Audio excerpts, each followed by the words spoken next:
అస్సలాముఅలైకుం వరహమతుల్లాహి వబరకాతుహు. Hi hello welcome to my channel అండి. సపోర్టర్స్ అంటే నాకు పెద్దగా ఇష్టం ఉండదు.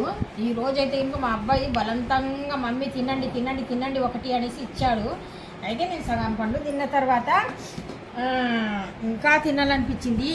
ఎంత బాగున్నాయి అంటే అసలు ఈసారి చాలా బాగా తెచ్చారు. లేకపోతే ఇంకా అస్సలు తినేవాళ్ళం కాదు మేము. సపోర్ట్ అంటే ఇంత చక్కగా ఉన్నాయంటే బాగా తీయగా ఉన్నాయి, చాలా బాగున్నాయి. సపోటా చాలా హెల్దీ అండి.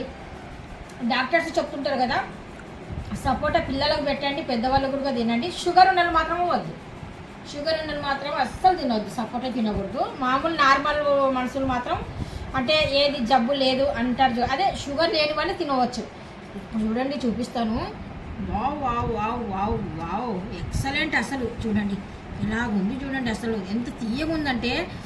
నేను ఎప్పుడు అసలు సపోర్ట్ అంటే నాకు అసలు అంత నచ్చేది కాదు. ఈసారి మాత్రం తెగ నచ్చేసింది. పండు తిన్న తర్వాత ఎంత బాగుందో, సూపర్ ఉంది. మీరు మాత్రం పండు దగ్గర కొనేటప్పుడు ఒకటి మాత్రం ఇలా చూడండి, ఈ కలరు ఉందనుకోండి పండు, ఎగ్జాక్ట్లీగా ఈ పండు ఉన్న తర్వాత మీరు కొద్దిగా టేస్ట్ చూడండి, నచ్చితే అప్పుడు కొనండి. సపోర్టులు అన్నీ బాగోవు, ఈసారి మాత్రం సూపర్ ఉన్నాయి అబ్బా.